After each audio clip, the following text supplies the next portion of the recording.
사랑받고 싶은 욕구는 50이 되든 60이 되든 여자는 똑같은데 내가 매력이 없나? 내가 안 예쁘나? 내가 여자로 안 보이나? 그러니까 자존감이 떨어지고 바람을 피우는 형태로 넘어가는 경우들도 있어요. 결혼을 하면요 줄어들어요. 일단 성관계를 많이 안 하잖아요. 외로움도 많이 느끼고 우울감도 많이 느끼고 자존감도 많이 떨어지게 되고 감정 조절이 좀 안 되거나 사람들하고 교류를 좀 안 한다거나 이런 식으로 좀 바뀌게 되는 경우들이 되게 많아요.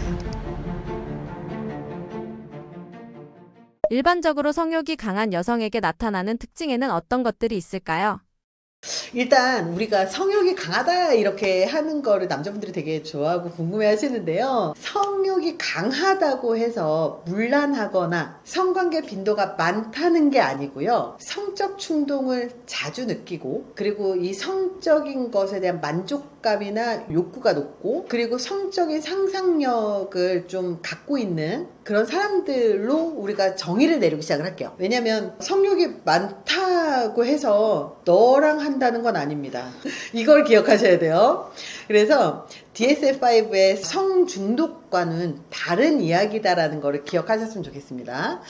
일단 성욕이 높은 여성들을 가만히 보면요. 제가 지금까지 어떤 것들을 좀 많이 보게 되냐면 일단 여성들 중에서 성관계를 했을 때 오르가즘을 느껴본 여자하고 느껴보지 못한 여자가 좀 달라요. 그러니까 우리가 생각보다 성이 본능인 것 같지만 사실 경험이 없으면 성욕이라든지 이런 것들을 느끼더라도 잘 모르는 경우가 되게 많거든요. 근데 한번 오르가즘을 느껴봤다거나 아니면 성관계를 통해서 되게 큰 만족감이 있어 본 분들이라면 성욕이라든지 오르가즘을 더 느끼려고 하는 가능성이 좀 더 높다. 그래서 성에 대한 관심도가 높아질 수 있다. 이게 일단 첫 번째고요. 그리고 또 하나가 평소에 성욕이 많은지 안 많은지를 안다는 건 앞에 오르가즘하고 좀 같은 맥락으로서 이해를 해야 되는데 성관계를 했을 때 오르가즘이라는 게 인간이 느낄 수 있는 굉장히 강한 쾌락이에요. 말 그대로 도파민이 정말 팡 터지는 진짜 인간이 느낄 수 있는 일반적인 뭐 쇼츠 보면서 하는 그 도파민 이게 아니라 인간이 느낄 수 있는 쾌락의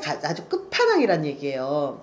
그렇기 때문에 그걸 한번 경험을 했었던 사람들이 사실은 다시 경험을 할 가능성이 높지만 여기에도 또 하나 그러면서 또 하나가 오감, 감각이 예민하고 민감하신 분들이 있어요. 예를 들어서 오감이 시각, 청각, 촉각, 후각, 미각이잖아요. 근데 시각적인 것에 굉장히 예민하신 분들은 시각적인 것에도 빨리 오는 경우도 있지만 사실은 촉각 쪽이 촉각이나 미각이 사실은 체감각 쪽이거든요. 감각 쪽이거든요. 그래서 촉각 쪽이 되게 예민하신 분들이 있어요. 그럼 감각 자체가 민감하다는 뜻이에요.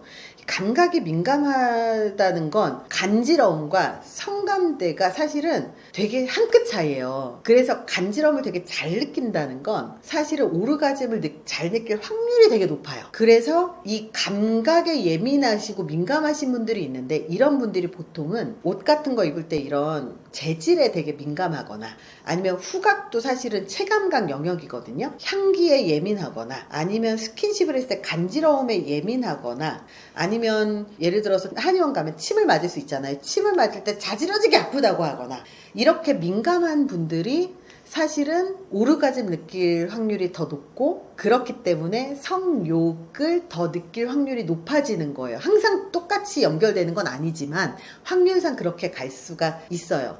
그래서 여기에는 어쨌든 도파민이나 이런 것들이 작용을 하기 때문에 그럴 수밖에 없다. 그리고 또 두 번째가 개방성이 충동성이 높으신 분들이 되게 많거든요. 그러니까 충동성이라고 하는 게 사실 우리의 한국 사람들이 되게 조신한 걸 되게 많이 강조하잖아요. 되게 조신하고 그리고 되게 뭐라고 정숙하고 이런 것들 되게 강조를 하다 보니 많이 억눌려 있어요. 실제로 성욕이 있어도 표현을 하지 않고 억눌려 있고 티를 내지 않는 거죠. 그래서 충동을 잘 통제하는 건데 이 개방성이라고 하는 게 뭐냐면 새로운 시도, 새로운 신선한 무언가를 좋아하는 사람들이 개방성이에요. 예를 들어서 이걸 어떻게 표현할 수 있냐면 음식을 먹더라도 꼭 새로운 데 가서 먹어야 돼요. 새로운 메뉴를 좋아하고 물건이 이미 있는데 그 있는 물건을 지겨워 새로 사야지, 아니면 있는 것 또 사고 있는 것 또 사고 있는 것 또 사고. 사실 이런 것들이 개방성이거든요. 여행을 가더라도 안 가본 데, 그리고 길을 걷더라도 새로운 곳, 이것들이 다 개방성들이에요. 그래서 이렇게 개방성이 높으신 분들이 성에 대해서도 말로 표현할 수도 있고, 그리고 좀 더 수용력이 넓어질 수 있기 때문에, 그래서 이 성욕이 느껴지더라도 좀 더 개방적으로 수용할 수 있는 가능성이 좀 더 높아지고, 그리고 또 외향성이신 분들이 있어요. 이 외향성이신 분들은 표현을 하는데 거리낌이 없어요. 그래서 개방성과 외향성이 있으신 분들은 성욕이 높아 보이는 확률이 좀 더 높고, 그리고 또 충동성이 높으신 분들이 있어요. 충동 조절 좀 안 되시는 분들 있잖아요. 그러면 이런 분들도 사실은 성욕과 관련해서 많이 억제를 안 한다는 거죠. 오히려 자존감하고도 연결되는 경우들도 많고, 그리고 자의식이라든지 자아상하고도 연결되는 경우가 되게 많은데, 이렇게 성욕구가 많은 사람들이 가만히 보면 자기 몸에 대해서 잘 알아요. 왜 몸에 대해서 잘 아냐면, 이 성과 관련되어 있는 전문 심리학자들이 있어요. 실제로 연구 논문들이 되게 많은데, 성과 관련된 이 심리학자들은 뭘 얘기를 하냐면, 자위를 해라, 자기 위로를 해라. 특히 여자도 자기 위로를 해야 된다, 이걸 굉장히 많이 강조를 해요. 왜냐하면 자기 위로를 많이 해본 사람들이 자기가 어떤 것을 좋아하는지 알고 그 감각을 개발시키고, 그 개발을 시킬 수 있기 때문에 더 발달하고, 그래서 자기가 원하는 걸 좀 더 개방성이랑 외향성이 결합된다면 더 표현할 줄 안다는 거죠. 그래서 이렇게 자기 몸에 대해서 좀 잘 알고, 그리고 그걸 만족하는 경우들도 굉장히 많다. 그래서 이들은 자위를 하는데 스스로 한다는 거죠. 그래서 자위를 한다거나 성적으로 상상을 하는 거에 거부감이 없어요. 근데 실제로 우리나라의 많은 여성분들이, 이거는 문화권하고도 좀 많이 가는데, 많은 여성분들이 성과 관련해 있는 이야기를 한다거나, 성과 관련되어 있는 뭔가 자기 위로를 한다거나, 아니면 섹스토이 같은 걸 산다거나, 이런 것들을 굉장히 더러워, 약간 이런 식으로 생각을 하는데, 성은 사실은 굉장히 중요한 게, 성욕이 있기 때문에 사실은 이성이나 뭐 동성애를 하시더라도 연애를 하고 싶은 거예요. 성욕이 있기 때문에 연애를 하고 싶은 거고, 성욕이 있기 때문에 연애를 하면서 결혼까지 생각을 하는 거예요. 우리가 아이를 낳고 출산을 하는 건 성관계를 해야지 출산까지 가는 거예요. 근데 성관계를 할 때 오르가즘을 느껴서, 정말 인생 자기가 느낄 수 있는 최고의 오르가즘을 느껴서 도파민이 빵 터져줘야 분출을 하고, 그 과정을 통해서 이 수정을 하면서 임신과 출산이 되는 거거든요. 사실은 성하고 연애하고 따로따로 다들 생각을 하는데요. 남녀 간의 관계들, 지금까지 연애 관계라고 하는 게 남자는 공격했고 여자는 수비했잖아요. 이게 사실은 남녀의 신체의 가장 기본적인 생물학적인 거에서부터 시작한다. 그래서 남자는 분출해야 되는 정자, 그리고 여자는 받아들여야 되는 남자. 그렇다면 남자는 분출을 해야 되니까 연애를 공격적으로 계속 해야 되는 거고, 계속 생성이 되니까 굉장히 많은 양이. 여자는 한 달에 한 번씩밖에 생성이 안 되기 때문에 보호해야 되잖아요. 그러니까 수비를 하는 연애 패턴으로 갈 수밖에 없는 거예요, 실제로.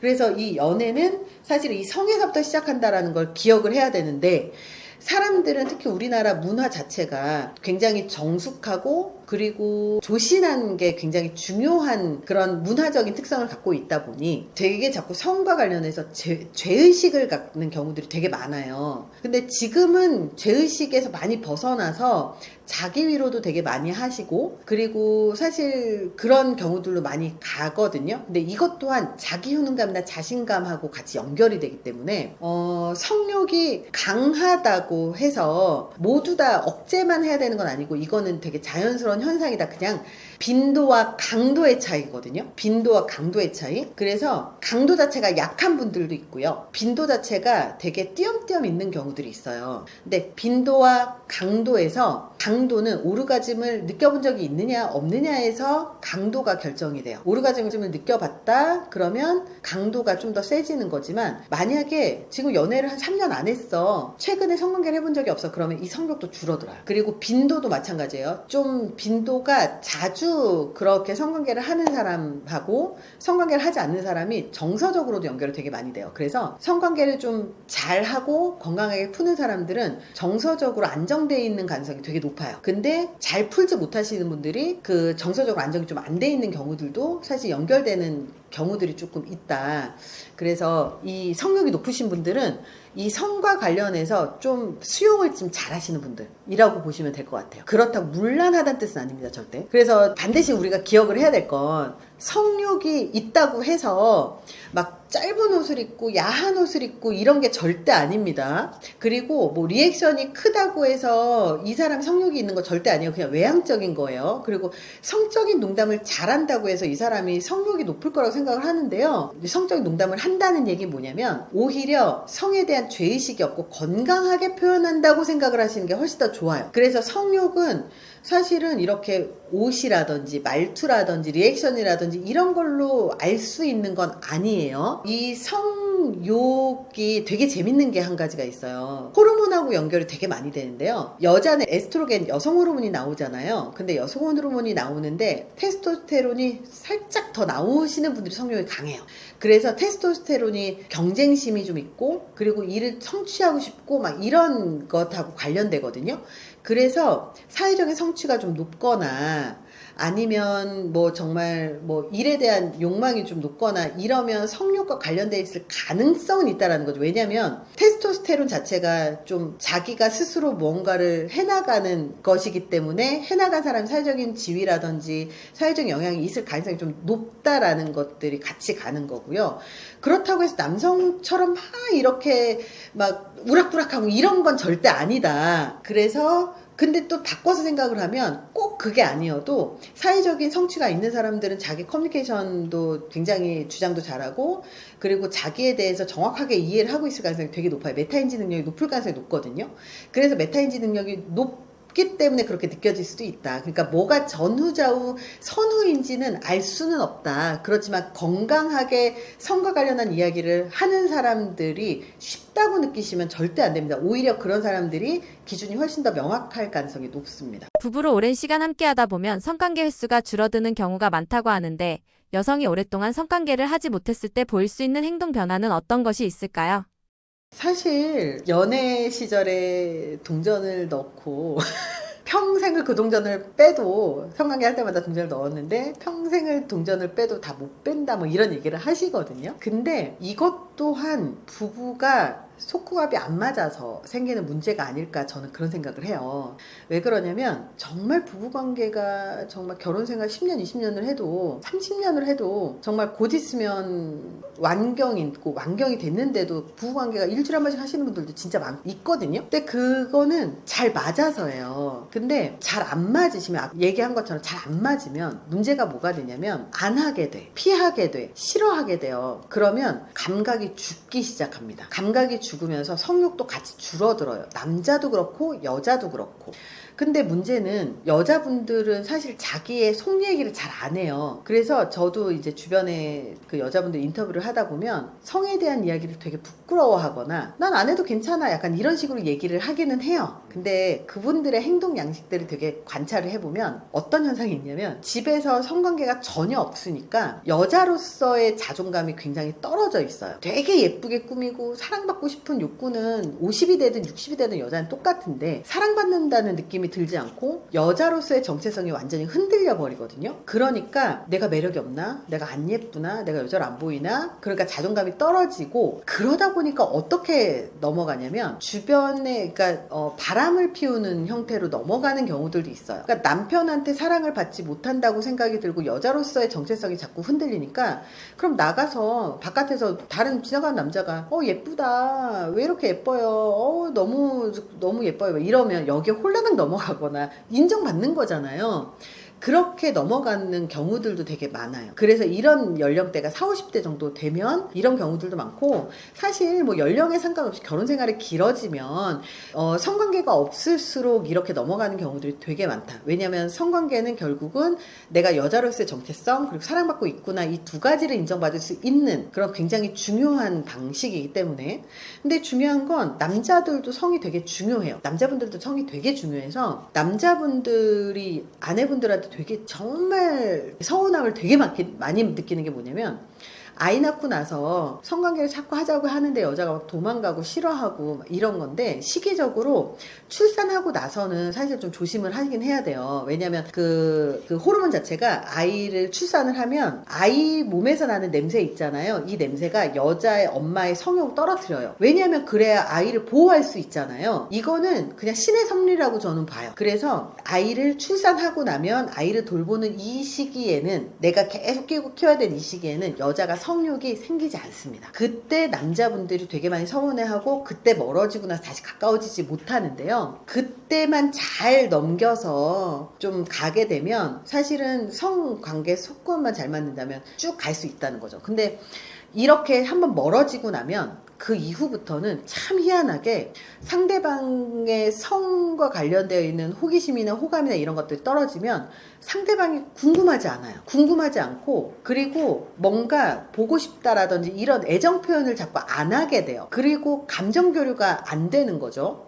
근데 이혼하는 커플과 이혼하지 않는 커플들의 그 1% 차이가 뭐냐면, 부부들의 대화를 1분만 봐도 이혼을 할 커플인지 이혼을 하지 않을 커플인지가 나오거든요. 그 이유는 서로 감정 대화가 많을수록 이혼을 안 해요. 그 얘기는 자기야 오늘 되게 기분 좋지, 오늘 날씨 너무 좋다, 이런 감정 단어가 들어가면 그러면 그 부분이 잘 살아요. 근데 아예 무관심하거나 그냥 서로 대화를 안 해, 아니면은 뭐 교류 자체를 안 해, 대화 안 하는 커플들이 있거든요. 예를 들어서 밥 먹었는지 안 먹었는지 궁금하지 않아, 아니면 감정 단어 자체를 안 해요. 오늘 뭐 누구 둘째는 뭐 했어? 그랬어? 알았어. 오케이. 끝. 그냥 정보만 교류하다 끝나는 커플들이 있어요. 이런 분들이 대부분 성접촉이 없다. 그러면 부부간의 관계가 되게 건조해지고, 건조하기 때문에 행복하지 않죠. 차라리 싸우는 게 더 나아요. 차라리 싸우면 서로 애정이 있는 거예요. 근데 싸우지도 않고 있거나 없거나 상관이 없는 단계가 가면, 아예 감정이 없는 단계가 가면 사실은 이혼하는 게 맞아요. 근데 사람들이 어떻게 생각하냐면 싸울 때 이혼한다고 생각하거든요. 근데 싸울 때는 애정이 있기 때문에 싸우는 겁니다. 근데 싸우지 않아요. 무감각해요. 관심이 없어요. 들어오든가 말든가. 이 정도가 되면 이제는 부부가 아닌 거죠. 그래서 성관계는 감정하고 연결되고, 이 감정은 부부간의 관계의 질을 좌우하기 때문에 되게 중요합니다. 그리고 성관계를 많이 안 하잖아요. 그러면 몸매 관리도 안 해요. 한 분이 저랑 좀 친한 분이 있어요. 왜 이렇게 살쪘어요? 내가 물어봤어요. 그랬더니 벗은 몸을 보여줄 사람이 없어서래요. 그래서 외모를 아예 안 꾸며버리거나, 아니면 내가 집에선 사랑을 못 받으니까 나가서 예쁨을 받고 싶은 거예요. 그러니까 너무 예쁘게 잘 꾸미거나, 이렇게 두 가지로 바뀌는데, 중요한 건 욕구잖아요. 배고픈 거 사라져요? 안 사라져요. 아니면 졸린 거 사라져요? 안 사라져요. 성적인 욕구 자체는요, 절대 사라지지 않는다. 그래서 욕구가 사라지지 않는 걸 눌러놨다고 생각을 하면 안 된다. 이 욕구는 어떤 방식으로든 표출이 된다라는 것. 그래서 이게 배설의 욕구란 말이에요. 이게 배설의 욕구인데, 이 배설의 욕구라고 하는 건 먹는 욕구하고도 연결이 많이 되어 있어요. 그래서 이 성적인 욕구를 제대로 충족하지 못하면 사실 어디로 튀게 될지는 모르는 거죠. 그래서 관계가 굉장히 건조하고 자꾸 바깥으로 가게 되더라고요. 분리불안이 높은 사람일수록 성욕이 강할 가능성이 있나요? 분리불안과 성욕 사이에는 어떤 상관관계가 있는지 궁금합니다. 사실 성욕이라는 게 되게 재밌는 게 또 하나가 있어요. 결혼을 하면요, 성욕이 줄어들어요. 이게 심리학에서도 아주 적은 미미하게 나오는 연구 결과들이긴 하지만, 실제로 사람이 안정감을 느끼면 성욕은 줄어들고요, 사람이 불안감을 느끼면 성욕이 증가해요. 그러니까 그 성욕이 증가하는 게 불안감에서 기인하는 경우가 많아요. 왜 연애할 때 성관계를 많이 하고 결혼하면 성관계를 안 하냐면, 연애할 때는 언제 헤어질지 모르잖아요. 관계가 지금은 사귄다고 하지만 사실은 근본적으로는 불안한 관계거든요. 그러니까 성관계가 잦을 수밖에 없어요. 근데 결혼을 하고 나면 굉장히 안정적이잖아요. 이혼 서류 하나 써가지고 이혼하는 게 얼마나 힘든 건데요. 근데 실제로 결혼하면 이 마음속에 아주 깊은 데서 연결이 된 그 느낌을 사람들이 갖게 돼요. 그러면 사실은 성욕이 좀 줄어들게 될 수밖에 없고, 그리고 연애라는 것 자체가 사랑의 삼각형이라고 하는 이론에서 사랑을 세 가지 기준으로 보잖아요. 친밀감, 열정, 그리고 헌신, 세 가지로 보는데, 제일 먼저 열정이 뭐냐면 성에 대한, 성과 관련되어 있는 욕정, 성욕이에요. 사실은 열정은. 그래서 이 사람을 되게 열정적으로 사랑해. 사실은 그 기반은 성욕이거든요. 그래서 성욕이 생기지 않으면 연애는 시작되지 않아요. 그리고 사귀다 보면 친밀해지죠. 근데 세 번째가 뭐냐면, 이 열정이라고 하는 게, 세 번째는 이제 헌신인데, 나 너만을 사랑할 거야. 결혼도 이 안에 포함을 해요. 근데 되게 재밌는 건, 이 열정적인 사랑이 결혼을 한다거나 아니면 오래 만나면 우정적인 사랑으로 변화가 되어야 이 커플은 오래 살아요. 잘 살아요. 근데 어떤 사람들은 어떻게 생각을 하냐면, 열정적인 사랑에서 우정적인 사랑으로 넘어가는데 이걸 권태기라고 생각을 하고 헤어지고 딴 사람 만나려고 해요. 자극추구형인 사람들, 이런 사람들이 바람을 많이 피죠. 그래서 원래 열정에서 우정으로 넘어가는 게 정상이다. 그래서 우정으로 넘어가면 그때는 성욕이 줄어들 수밖에 없다. 근데 분리불안이라고 하는 게 사실 불안감, 안정적이지 않다, 이런 것들이고, 그리고 연구들을 좀 살펴보면 불안애착인 사람들이, 혹은 불안애착인 사람들이나 자존감이 좀 많이 떨어지거나 이런 사람들이 그걸 확인받기 위해서 성을 이용을 하는 경우들이 많아요. 왜냐면 남자들 같은 경우는 사실 성을 통해서 사랑을 얻지 않아요. 근데 여자는 성을 통해서 남자의 사랑을 얻을 수 있거든요. 그래서 내가 사랑받는다는 걸 느끼고 싶어서 성을 활용하는 도구로서 사용을 하는 거지, 이 사람이 분리불안이 있거나 불안하다고 해서 성욕이 갑자기 폭발하고 그런 것들은 아주 크진 않다. 그러나 심리적으로 영향이 있기 때문에 불안감이 높은 사람들이 성과 관련된 행위들이 좀 증가하는 가능성들이 좀 높아지긴 합니다. 여성이 오랫동안 성관계를 하지 않았을 때 나타날 수 있는 신체적 혹은 심리적인 징후에는 어떤 것이 있을까요? 그러니까 일단 성관계를 많이 안 하잖아요. 그러면 당연하게 몸은요, 기본적 루틴을 기억을 해요. 기본적 루틴을 기억을 해요. 왜 우리 그런 얘기 하잖아요. 다이어트를 하더라도 딱 걸려서 안 떨어지는 부분이 있다고 그러잖아요. 그 안 떨어지는 부분이 뭐예요? 평생 동안 내가 이 몸무게를 오래 살았기 때문에. 인간의 몸은 그 원래 하던 대로 돌아가려고 하는 습관이 있어요. 그게 뭐든지 심리적으로도 그렇고 신체적으로도 그렇고 똑같아요. 그래서 우울증도 초반에 우울증이 왔을 때 초반에 잡으면 원래 자기의 성향으로 돌아오지만, 우울증이 만성이 되면 만성이 기본 루틴이 돼서 원래대로 못 돌아간다고 얘기를 하잖아요. 성도 마찬가지예요. 성도 그냥 어렸을 때 보면 성관계 뭐 원활하게 하고 만약에 그랬으면, 그러면 여자들 같은 경우는 성관계가 그래도 있어 왔었던 사람들은 말 그대로 질점막이라든지 아니면 이런 윤활이라든지 이런 것들이 분비가 잘 되는데, 만약에 안 해버릇했어 그러면 사실 질이 좁아지거나, 안 쓰니까 탄력이 이제 굳어지거나 좁아지거나 아니면 윤활이 생기지 않는다는 거죠. 그래서 사용을 안 하는 것들은 원래 이 강도가 줄어들게 돼 있어요. 다 운동성이기 때문에. 그래서 질의 탄력성이라든지 이런 것들이 줄어든다는 것. 그래서 좁고 탄력은 떨어지고 이런 현상들이 있어질 수 있다. 그리고 두 번째가 감각이 좀 사라지게 되는 거죠. 그래서 성적인 자극은 어쨌든 간 이런 촉각이기 때문에 이런 반응이라든지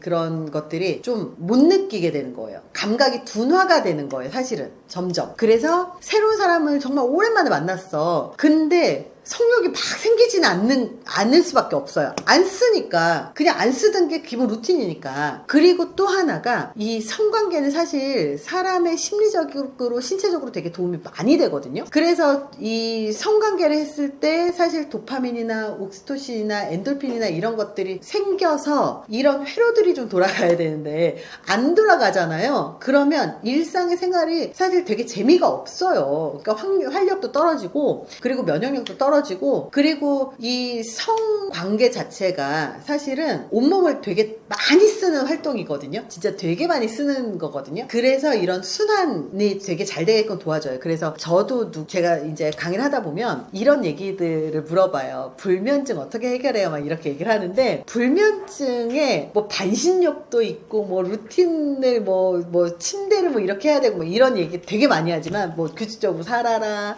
뭐 잠자는 환경을 개선을 해라, 뭐 아니면 쾌적하게 만들어, 이런 얘기를 하지만 제일 좋은 게 자기 위로하고 성관계입니다. 사실은. 왜냐하면 굉장히 그 긴장을 많이 하고 운동을 하고 난 다음에 긴장이 딱 풀어지잖아요. 우리가 말하는 현자 타임이잖아요.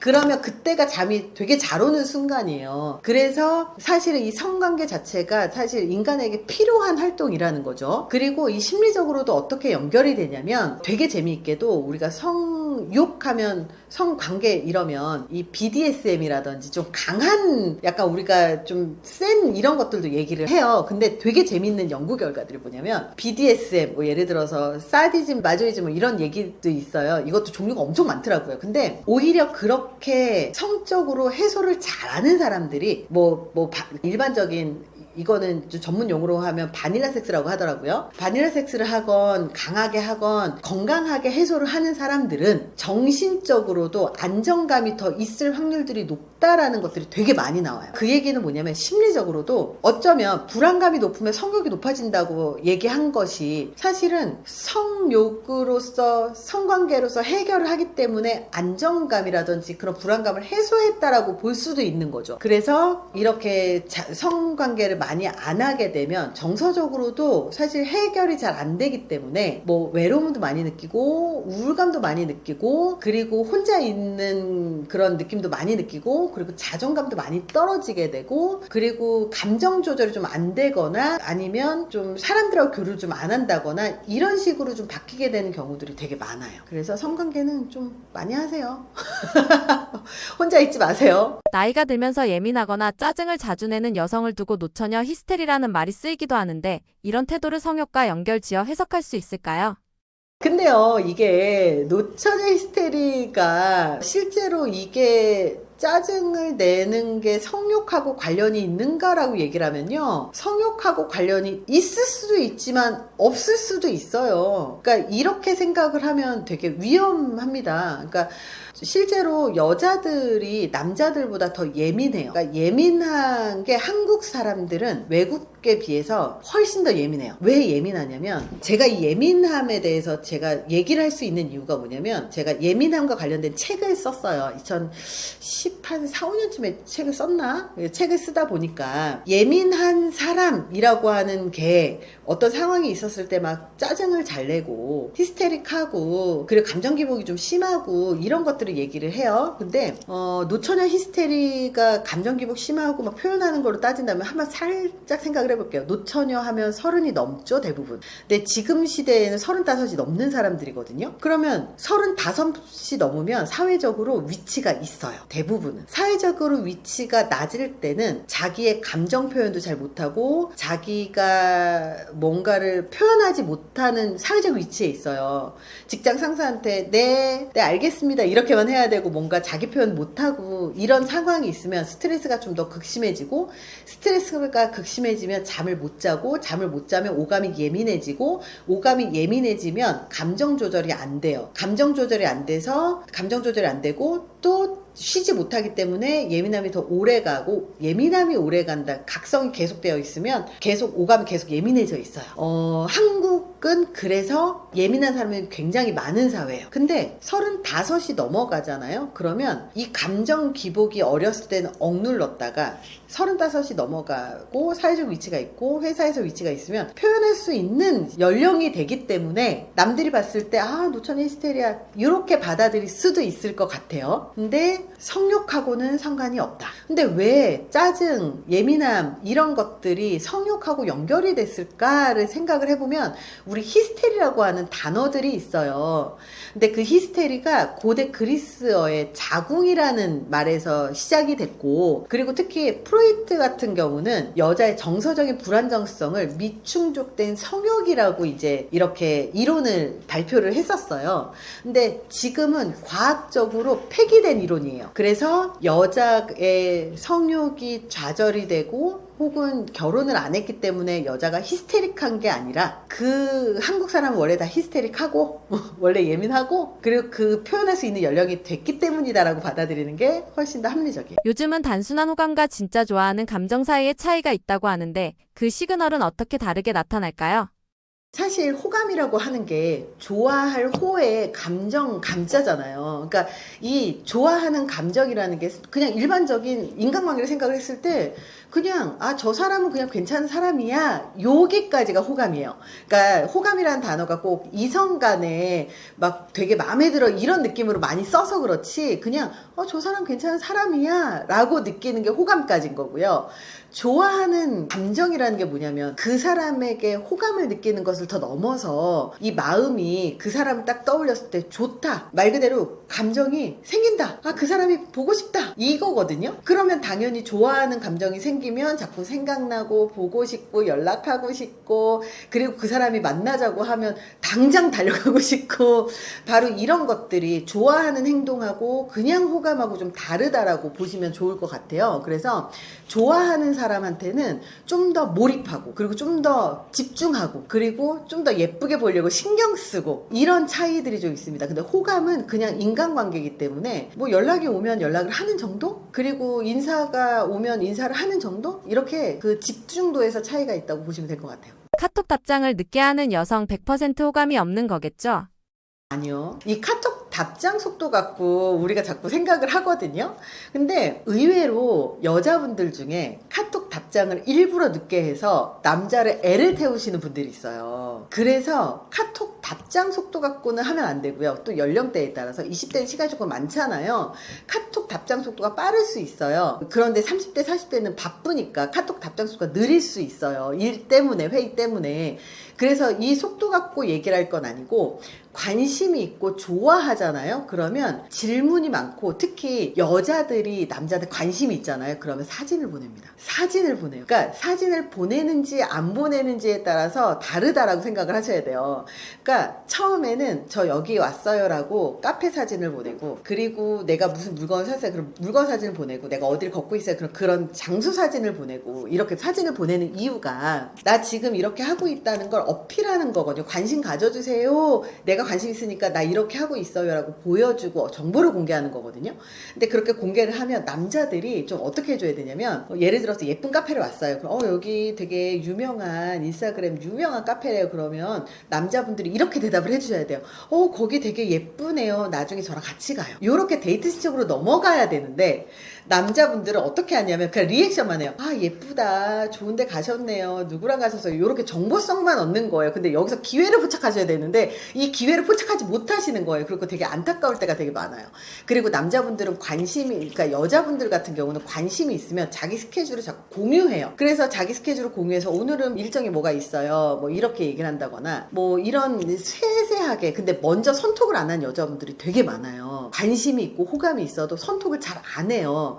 근데 왜 이런 현상이 발생하냐면 남녀 관계에서 남자가 관심이 있으면 남자가 모닝 인사를 하고요. 그 클로징 인사를 항상 해요. 남자분들이 먼저. 그러니까 먼저 선톡을 할 필요성이 없는 거예요. 그래서 선톡을 안 하는데 선톡이 오면 내 스케줄을 공개를 한다거나 내가 지금 오늘 어떤 일이 있다거나 이런 것들을 세세하게 개인적인 이야기들을 하게 되는 거죠. 그래서 호감 정도는 자기 공개를 안 해요. 그냥 호감 정도는 안녕하세요 아니면 이모티콘 정도 보내는 정도. 근데 남자분들이 이모티콘 받고 이 사람이 나한테 관심이 있나 이렇게 생각을 하는데 이모티콘은 그냥 사회성이에요. 그냥 인사.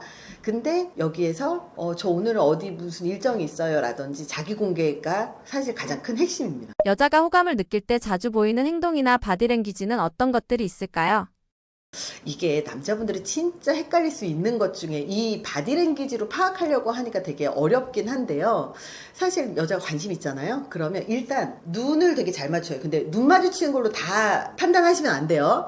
근데 눈을 잘 마주치고 그리고 잘 웃어요. 그러니까 눈 마주치고 웃는 건 호감의 가장 기본이에요. 근데 이게 여자분들이 사회성이 워낙 많으니까 이걸로만 판단하시면 안 되고 정말 이 사람한테 관심 있으면 이 자세가요. 이렇게 앞으로 갑니다. 왜 앞으로 가냐면 뭐냐면 우리가 보통 이렇게 테이블을 앉잖아요. 그럼 이 테이블의 건너편에 내가 관심 있는 사람이 앉는 경우들이 굉장히 많아요. 그럼 이 앞에 앉으면 사실 사람 마음이 다 똑같잖아요. 내가 관심이 있으면 이 배꼽 이랑 이 가슴 쪽의 위치가 상대방한테 맞춰져요. 그래서 바디랭귀지를 파악을 할 때 내가 혹시라도 상대방 그 여자분이 나한테 관심이 있으면 이 배꼽이라든지 이 어깨가 이렇게 정면으로 맞춰지는데 만약에 관심이 없잖아요. 그럼 리액션은 되게 좋은데 이렇게 틀어져 있어요. 어깨가 이렇게 틀어져 있고 그리고 비언어로 뭘로 확인할 수 있냐면 관심이 있으면 발끝이나 이런 게 나를 향해 있거든요. 근데 예를 들어서 이렇게 똑바로 이렇게 앉아 있어도 문이 만약에 오른쪽에 있잖아요. 그러면 발이 이렇게 가 있어요. 문 쪽으로. 그 얘기는 뭐냐면 나가고 싶은데 마음은 나가고 싶은데 이 사람이랑 마음에 안 드는데 리액션은 사회성이잖아요. 리액션을 해줘야 되는 거예요. 그럼 발은 이렇게 가 있고 몸은 이렇게 틀어져 있고 아 그렇구나 이게 나오는 거예요. 그러면 이거는 관심이 없는 거예요. 근데 관심이 있으면 이렇게 가요. 왜냐면 말을 더 잘 듣고 싶거든요. 그러면 귀가 이렇게 가게 되거나 몸이 이렇게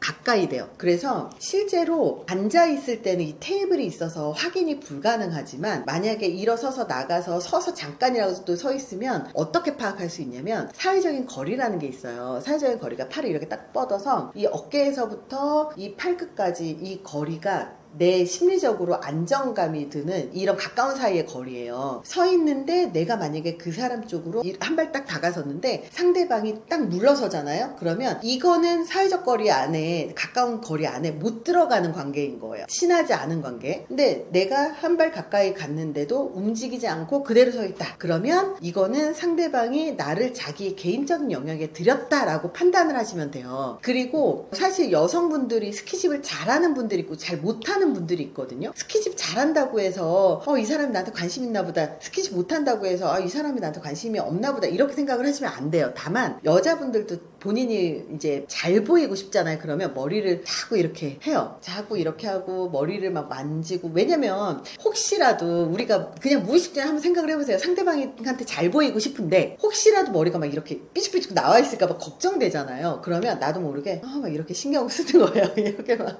계속 머리를 정돈을 하고 옷도 막 계속 막 이렇게 정돈을 하고 잘 보여야 되니까. 그래서 이렇게 계속 정돈을 하는 모습들이 좀 보일 거고 그리고 또 긴장을 좀 많이 하거든요. 왜냐하면 관심이 없으면 긴장을 안 해요. 그래서 관심이 없는 사람들의 그 자세가 어떻게 되냐면 이렇게 등을 쭉 빼서 이렇게 등을 뒤로 앉아요. 근데 관심이 있으면 이렇게 앉으면 배도 나와 보이고 못생겨 보이고 막 그러잖아요. 그러니까 이렇게 딱 자세를 딱 잡고 그리고 그 배도 이렇게 넣으려고 노력하고 예뻐 보이려고 되게 노력을 한다는 거죠. 그래서 이렇게 머리카락을 만진다거나 아니면 긴장을 하면 손을 이렇게 꼼지락꼼지락 이렇게 만진다거나 이제 이런 행동들이 좀 많이 있고 그리고 또 요즘 같은 시대에는 SNS로 연결을 많이 해요. 만나자마자 인스타 아이디 뭐예요? 막 이런 거 물어보잖아요. 그래서 인스타 친구를 하잖아요.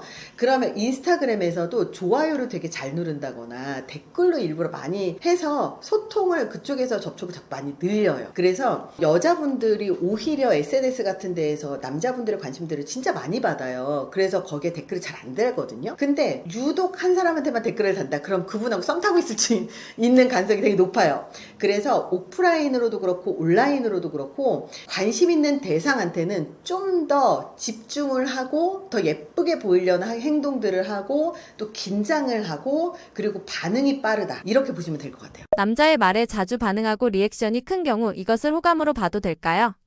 사실 이거에서 남자분들이 되게 헷갈려 하실 것 같은데요. 여자의 리액션은 사회성입니다. 여자의 리액션은요 그냥 장착이 돼 있어요. 그냥. 그래서 관심이 있던 없던 웃어주고 맞아요 이렇게 하시는 분들이 그냥 외향성인 경우들도 있어요. 근데 단순한 사교성인 경우는 대부분 성향이 외향성인 경우들이 많고 아니면 직업 자체가 이런 서비스라든지 아니면 강의라든지 방송이라든지 이렇게 뭔가 사람들하고 교류를 해야 되는 직업일 경우에는 그냥 리액션이 그냥 습관적으로 굉장히 자연스럽게 잘 나옵니다. 그리고 성격이 외향적인 경우 이런 경우에는 그냥 누구에게도 톤이 비슷해요. 누구에게도 톤이 일정합니다. 근데 정말로 관심이 있고 호감이 있는 경우에는 맞아요 이렇게 리액션까지 하면 일반적. 근데 맞아요 근데 이번에 휴가 어디 다녀오셨어요? 라고 해서 질문을 하고, 아, 그래요. 그러면 어떤 거 되게 좋아하세요? 평상시에 뭐 하세요? 라든지 아니면 대화하는 주제에 대해서 한 가지 더 질문을 얻는 경우들이 있어요. 그런 질문들이 개인적인 관심의 질문이냐, 일반적인 질문이냐, 요걸 좀 많이 보셔야 돼요. 우리가 리액션을 잘 하더라도 사실 대부분 다른 사람한테 관심이 없어요. 그러면 그냥 주제에 따라서 뭐 그냥 휴가나 뭐 이런 것들은 되게 일반적인 이야기들이니까 휴가 잘 다녀오셨어요? 뭐 요 정도까지는 우리가 다 리액션으로 그냥 하는 얘기들인데, 휴가 제일 좋았던 데가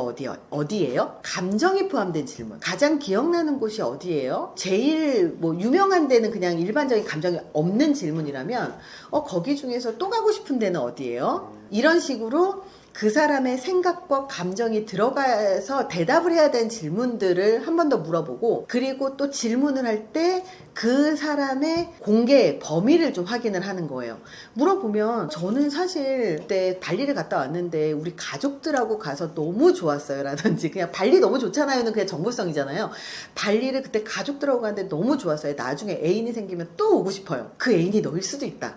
이렇게 생각하면 좋은 거죠. 그래서 단순히 리액션만으로 하기에는 외향성이신 분이든 내향성이신 분이든 이 리액션은 그냥 습관이다. 여자들은. 그래서 질문 수준으로 확인하실 수 있을 것 같아요. 여자들의 호감 신호를 남성들이 눈치채기 어려운 이유는 무엇일까요?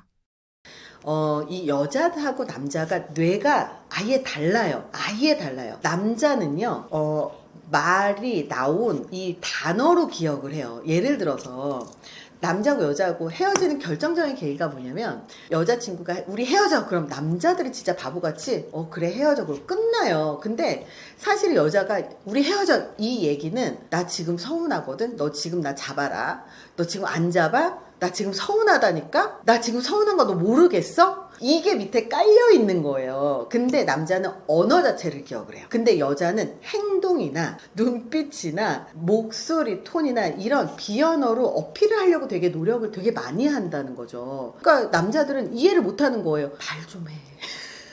제발 말 좀 해. 그러면 이렇게 말 좀 했으면 좋겠어. 남자는 그 말만 기억을 합니다. 근데 사실 여자도 말을 하거든요, 연애할 때. 근데 잘 안 들려요. 남자가 잘 안 들려. 그래서 잘 안 들린다는 게 뭐냐면 해석을 잘 못해요. 그 해석이 뭐냐면, 예를 들어서 나 지금 이거 기분이 나빠 라든지, 너 친구들이랑 술 마시러 간다고, 그래 갔다 와 이러면 사실 이미 눈빛에선 서운함이 있고 목소리에는 떨림이 있는데, 그래 갔다 와 한다고 평상시에 이 사람의 맥락을 무시하고 가서 신나게 놀다가 헤어짐의 위기를 겪는 그런 경우들이 되게 많잖아요.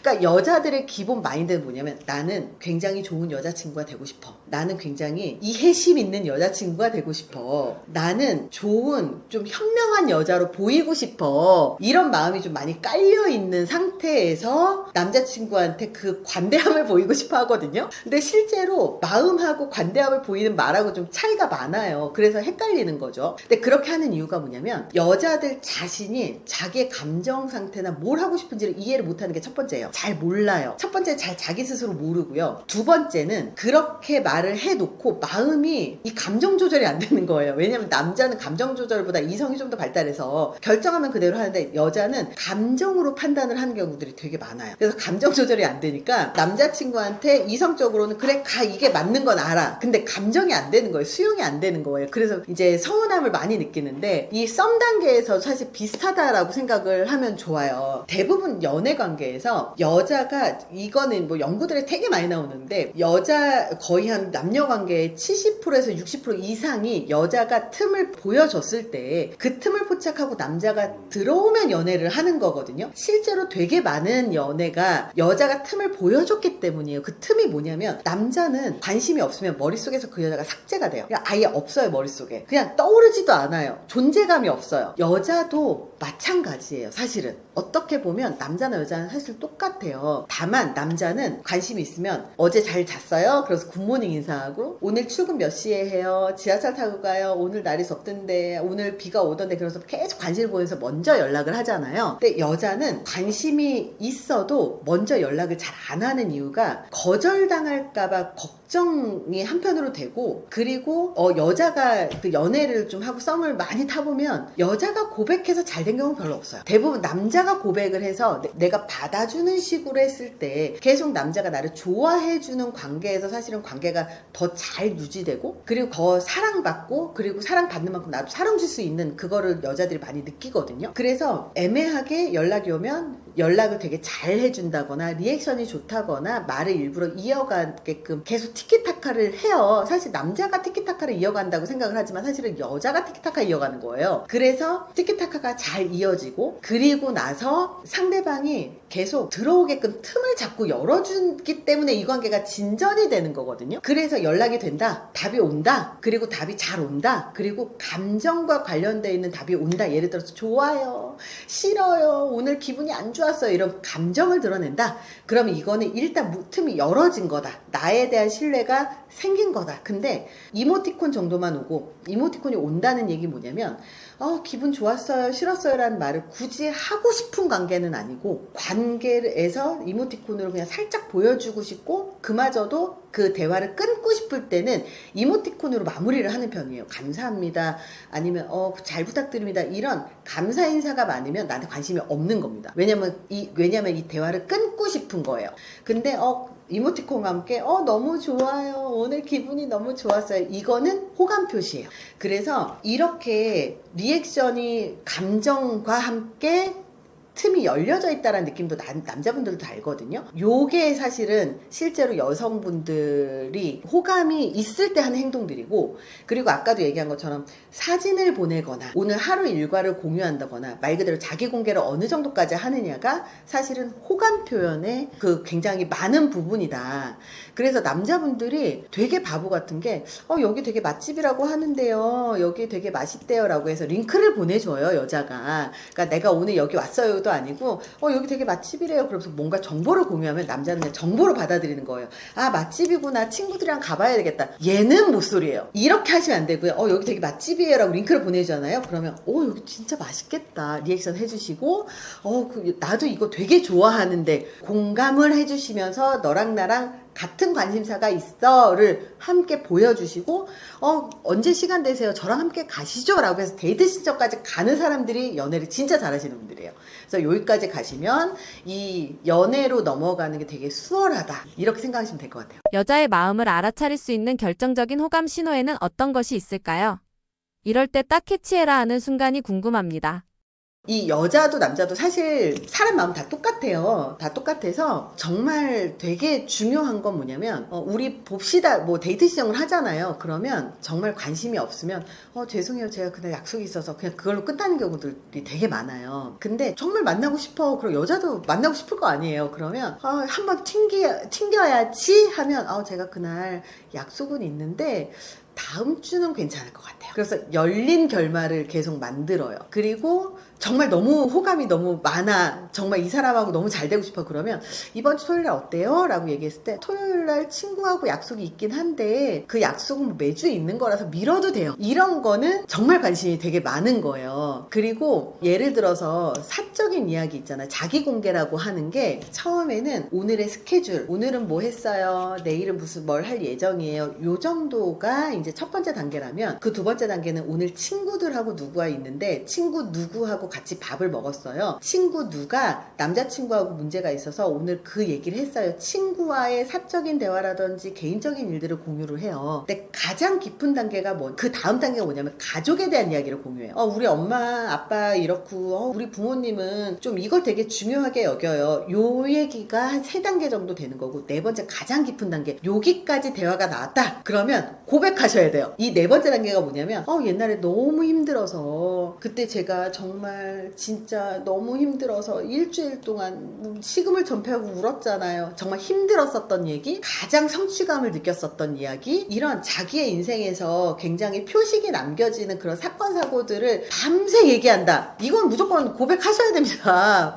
근데 그거를 보고도 고백을 안 해, 무서워서. 그러면 놓치는 거예요. 그래서 이런 이야기들, 그리고 만나서 얼마 안 돼서 헤어지잖아요. 그러면 여자들의 연애 스킬이 어떠냐면, 만나자고 하면 수동적으로 만나는 것처럼 이제 만나요. 그리고 딱 헤어지잖아요. 그럼 남자분이 잘 들어가셨어요? 라고 문자를 보낸단 말이에요. 카톡을 보내면 뭐 요즘에 뒤에 보내나요? DM을 보내면 여자분도 오늘 너무 재밌었어요 라고 해서 재밌었다라고 해서 감정에 대한 이야기를 해요. 근데 재밌었다는 얘기는 뭐예요? 나 너랑 되게 재밌었으니까 다음에도 또 데이트 신청해줘, 이 얘기거든요. 그래서 그걸 빨리 캐치해야 돼요. 그러면 다음번에 아까 얘기했었던 그 누구누구님이 좋아한다는 그거 먹으러 가요. 그거는 제가 다음 주에 예약을 미리 해놓을게요. 바로 예약을 하고 약속을 잡으셔야 돼요. 그러면 애프터 3부터가 되는 겁니다. 그리고 자주 일상을 공유하는 것도 그 안에 들어가고, 그리고 또 하나가 여자분들은 원래 칭찬이나 이런 것들을 되게 잘하기는 해요. 잘하기는 하지만 예를 들어서 여자가 남자한테 관심이 있잖아요. 그러면 자기도 모르게 혹은 어떤 말을 해야지 남자가 좋아하는지를 여자도 요즘에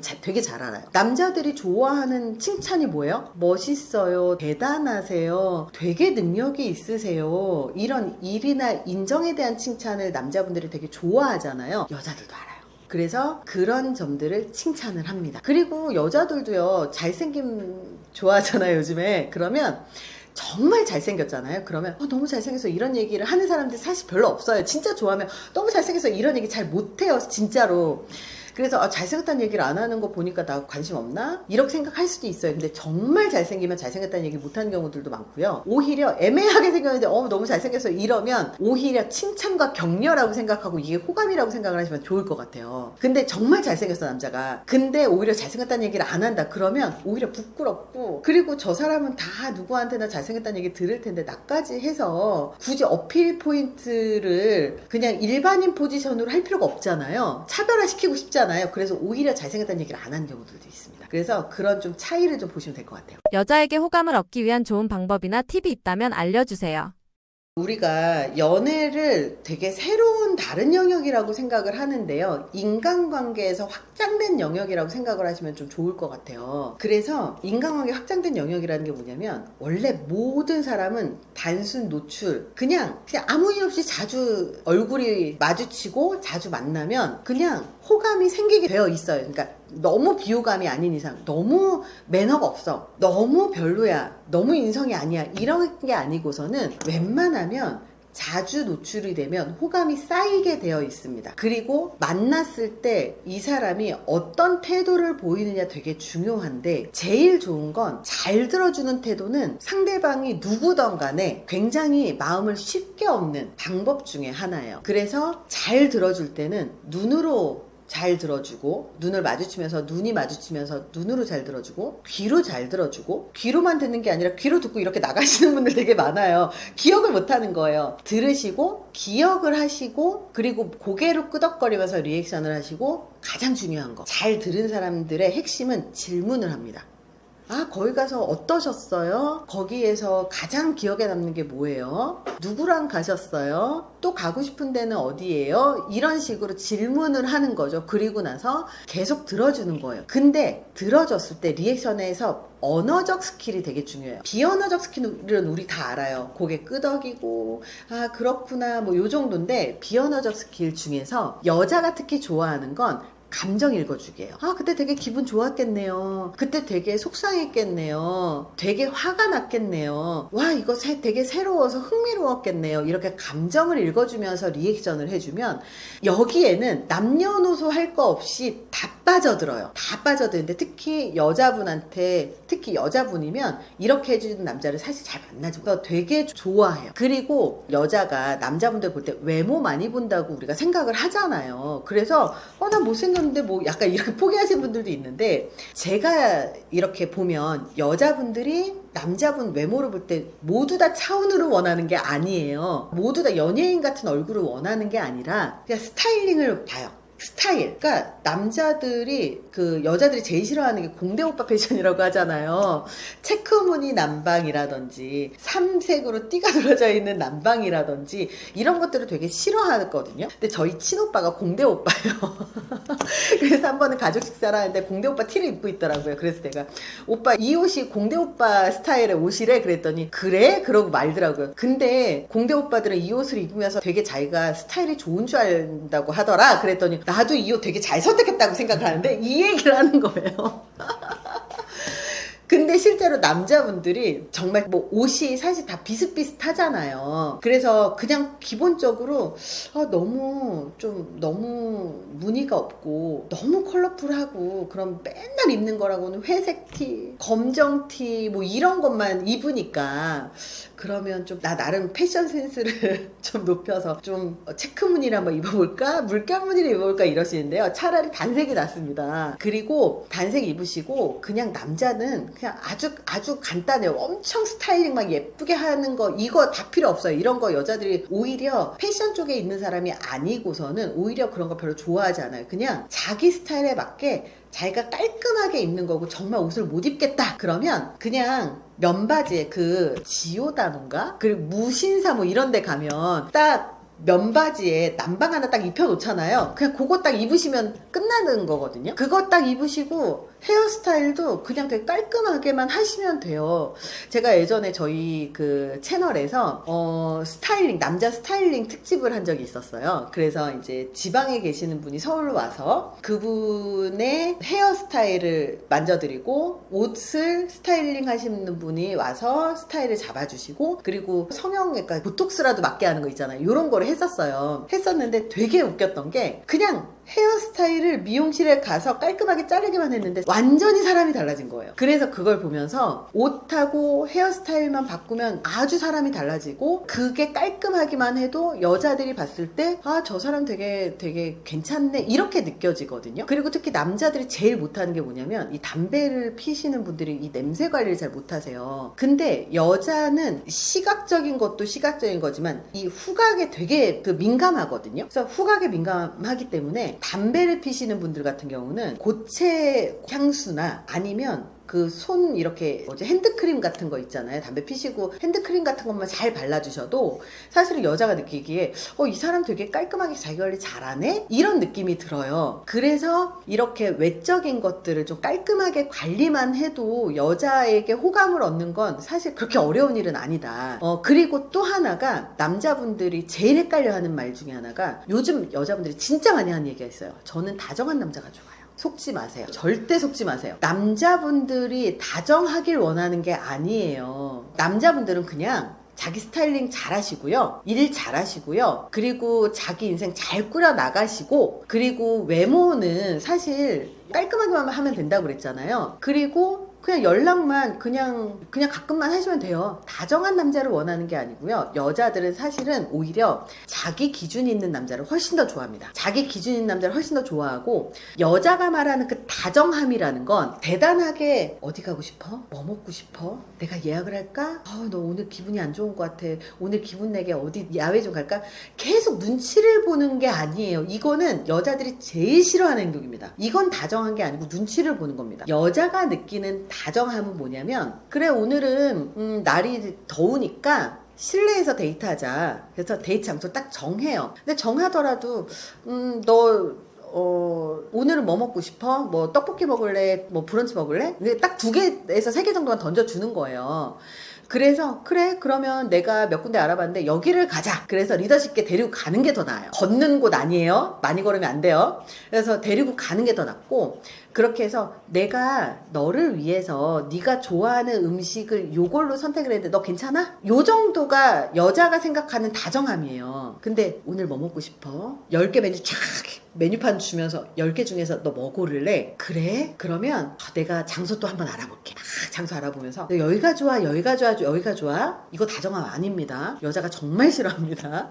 그래서 누구에게나 잘하는 착한 남자, 내 눈치 보는 남자 이거 다정함 아니니까 여기에 속지 마시고 내 기준대로 내가 어디를 가면 좋은지 한번 보시고 그리고 연애 많이 안 해보신 남자분들 되게 많아요. 그러면 아는 척은 해야 되겠고 전에 여자랑 온 것 같은 티는 내지 않았으면 좋겠잖아요. 그럼 한번 그 전에 남자 친구들하고 야 내가 이번에 데이트를 좀 할 건데 네가 좀 희생해라 같이 밥 먹으러 가자 한번 가는 거예요. 아니면 정말 리뷰를 열심히 보든가 이런 것들로 장소를 그냥 정해버리시는 게 훨씬 낫다는 거예요. 그리고 뭐 고백을 한다거나 관심 표현을 계속 하는 거 다 필요 없고요. 평상시에 그냥 꾸준히 연락하시고 관심 보이시는 게 훨씬 낫습니다. 그래서 계속 나 너 좋은데 계속 눈치 보고 이러면 여자가 모를 것 같죠. 다 알아요. 그래서 차라리 관심 없는 척 계속 연락 이어가는 모드가 훨씬 더 확률이 높아집니다. 왜냐면 여자가 연락을 받고 대답을 한다는 건 관심이 없지 않다는 뜻이거든요. 완벽하게 친구로 넘어가지 않고서는 웬만하면 다 썸이에요. 그러면 관심이 있다는 뜻이기 때문에 그냥 계속 지속적으로 연락만 주고받고 그리고 계속 너무 예뻐요, 너무 괜찮은 것 같아요, 이런 식으로 추파를 날리지 않아도 관계가 유지된다면 데이트 지정하고 그리고 관계가 연애로 넘어가는 것까지 어렵지 않습니다. 제가 강의를 한 22년 하고요. 기업에서 리더십이라든지 아니면 윤리경영이라든지 이런 강의를 22년 하고 자기계발 관련, 그리고 지금 최근에는 심리학으로 결혼정보회사를 지금 현재 운영을 하고 있습니다. 심리학으로 결혼정보회사를 한다는 게 저희 회사에 가입을 하신 분들은 다 심리진단을 받아서 성향이라든지 가치관이라든지 이런 정서 관련 체크를 모두 하고 난 다음에 가입을 하셔서 저희가 인성까지 검증한다라고 이야기를 하고 있고요. 그리고 성향까지 고려해서 매칭을 해주고 있는 결혼정보회사입니다. 그래서 저는 사실 이런 그 강의라든지 결혼정보회사까지 하면서 항상 제가 강조하는 게 이런 도덕적인 기준을 지키는 것도 되게 중요하고, 그리고 이왕이면 결혼을 하시고 연애를 하고 사랑을 한다면 이 사랑을 유지하고 그리고 굉장히 행복한 결혼 생활을 하는데 되게 중요한 역할을 한다고 생각을 하거든요. 그래서 행복하게 사랑하고 행복하게 결혼하고 행복하게 결혼 생활하면서 또 인생이 좀 발전하실 수 있는 그런 다양한 역할을 하고 있는 것 같습니다. 그래서 저희 심리학자 차이언 채널에서는 연애, 그리고 인간관계, 그리고 자기계발 이런 여러 가지 관련한 콘텐츠들을 운영을 하고 있고요. 그리고 이번에 신규 채널 결혼의 희연 채널은 결혼과 관련한 콘텐츠만 올리고 있습니다. 궁금하신 분들은 많이 찾아와 주세요. 감사합니다.